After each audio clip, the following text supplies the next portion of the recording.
I went to my local grocery store and I picked up some lemons and some limes. We're going to take our lemons and we're going to cut them into about 1/4 inch thick pieces. And we're going to do the same thing to the limes. And I wanted to use both of these because I think it's going to look really pretty having the green and yellow. First thing we have to do is place our container in the middle. Now what we can do is start taking our slices of fruit and working them in. And there is our last piece. And I think this already looks beautiful. So now if we zoom in on the inside, now we're going to fill the container inside with some water. And we can start working in our flowers. And while I was at the grocery store, I picked up some flowers. They are 3 different bundles for $15. And all I'm going to do is just arrange them right inside the container. Now I'm going to work in some of these. These are known as palms, and these are actually in the chrysanthemum family. So we have these in a really pretty green color. We're going to just pepper a few of these in. So after working in a few of those, we also have a really beautiful flower, and this is known as alstroemeria. These come in every color imaginable, and we're going to work in a little bit of these to add some extra yellow. And now let's step back and give you the grand reveal. So if you're not comfortable using fresh flowers and fresh fruits, we do sell the artificial versions at nicksseasonaldecor.com, and that way it can last a lifetime. But it was so easy to put together. We ran to the grocery store, a few flowers, 1 lemon, 1 lime, and we created this on a budget, and I absolutely love it. Did you know you can create home decor from the fruit in your fruit bowl? Grab a lemon, orange, or grapefruit and cut it in half lengthwise. Take a knife and carefully score the fruit where the pulp meets the skin. With a spoon, scoop out all of the fruit and set aside for something to be eaten later. Take a cotton candle wick or a wood wick and insert the bottom of it into its metal stand. Check to make sure that it can stand upright when placed inside the empty fruit skin. Think outside the box and try scooping out other types of fruit. I was able to scoop out a mango by cutting off the top and then thinly slicing off layers of fruit. With any of these fruits, it is important to soak up any excess moisture from the inner skin with a towel. Next, pour candle wax flakes into a candle pouring pot. Then place the pot into another pan or double boiler filled with a few inches of boiling water. As the wax flakes melt, stir with a wooden spoon until all is melted and you have clear liquid wax. Take a spoonful or 2 of melted wax and pour onto the bottom of a piece of fruit. Place the candle wick in its stand in the puddle of wax and hold it for a few seconds until it is able to stand on its own. Then, start to pour the rest of the melted wax into the fruit and to the top. You can leave it as is at this point, or you can add another layer of scent by sprinkling dried herbs, such as lemon balm, on top of the hot wax. Let the wax cool and set for at least 30 minutes before you move them. Light and display individually or in a grouping with other fun fruits. I have picked up a number of chargers from the Dollar Tree.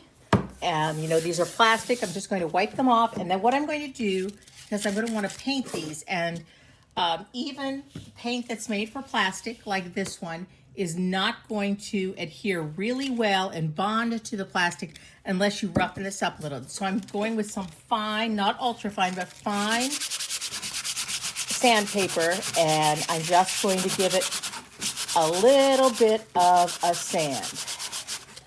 I want to make sure that I get it down right in here. It's going to be one of the harder places to sand to get that finish off of it. And when you've wiped it off, you'll be able to see where you might need to sand it just a little bit more because you want to make sure that spray paint sticks. I've set myself up here with some cardboard to protect my driveway, and I'm just going to give each of my chargers a nice light coat of spray paint. Let that dry, and then I will give it another light coat. After you've painted all of your chargers and they've had a chance to thoroughly dry, the next thing that we're going to do is, if you have some cardstock, you can use it. I didn't have any cardstock, but I had paper plates. So I thought those would work. And I just took a small salad plate or appetizer plate and put it down in my paper plate. And this is just so you can get a piece of, like I said, a heavy cardstock or a thin cardboard, and trace a circle. And then I'm just going to cut out the circle. to trace around, and this is just an easy way to do it. So we have our circle, and what we're gonna do is we're gonna fold it in half, just like so, and then we're going to cut it.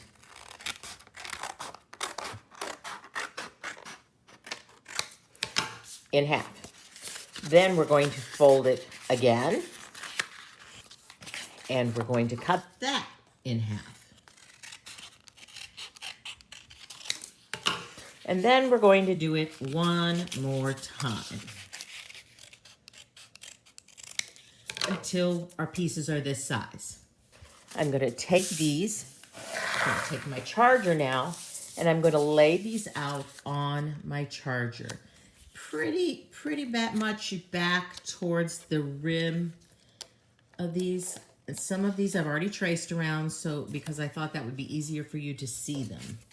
Okay, there we go. And the next thing I'm going to do is I'm going to take an acrylic paint pen.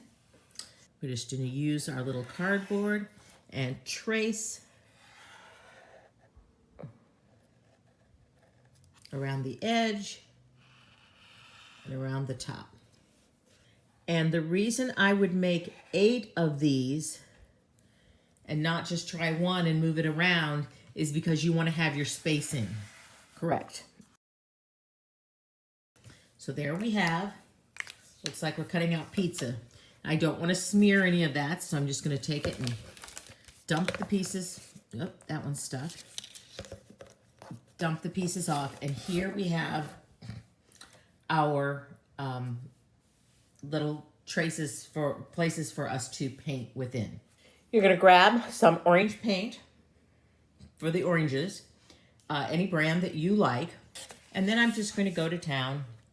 A fairly stiff, fairly fine brush, and I'm going to just start painting in my sections. The one thing about painting this project, you can remember that it does not have to be exact because you're painting fruit. Fruit is a natural product and it's not going to be perfect. Each one is going to be unique. But I do like to keep a really thin coat.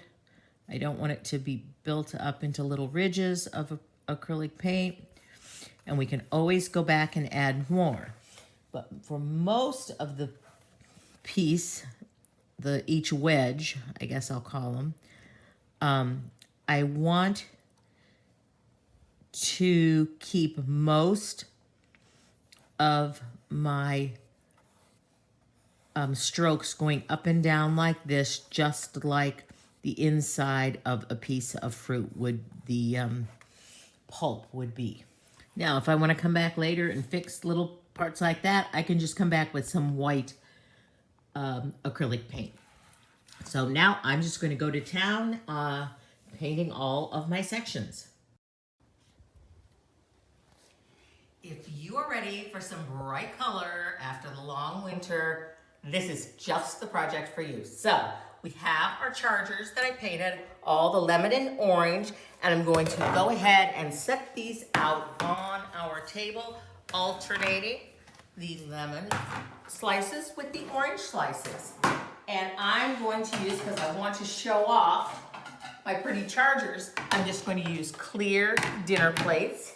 These are by Anchor Hocking, so you can find these. I bought them on Amazon, just like that. But I never do this, but I thought I wanted to add the color up, so I am putting my napkins right in my water glasses and trying to think. I think I'll go ahead and keep the orange with the orange, but you could do it either way. This is going to be a lemon one, lemon, orange, lemon. And then we're going to get to our centerpiece because I have all of this stuff laying out at the end of the table that I'm going to use for my centerpiece. So our table is set. That's really simple. And I picked up on sale a couple of just green artificial garlands. And I'm going to see how long down the center of the table they go. And if you saw the orange topiaries that I made in the fall, wait till you see. I'm very big on wanting to reuse everything. So I'm gonna tuck these little loops. I don't wanna cut. See these? These are great for hanging your garlands, and I don't need them right now, but I don't wanna cut them off. You could snip them off if you want to, but I don't want to. Might wanna hang those at a later date. So that gave me a base of green. And then I had those orange topiaries, and I just pulled the oranges and the greenery out, and I'm gonna go ahead down the length of my garland and just tuck the oranges in. I wanna cover up the stem. I had nice greenery on there, so it'll build up the greenery that I already have. And I have a lot of these oranges, so I can add a whole bunch of them. I'll hide that hook there. So I have my oranges all the way down, and this is the bowl that I said I keep on my kitchen counter, and these are artificial lemons. So I'm just gonna go right along and add the lemons just like I did the oranges, and this is going to be a beautiful citrus themed table.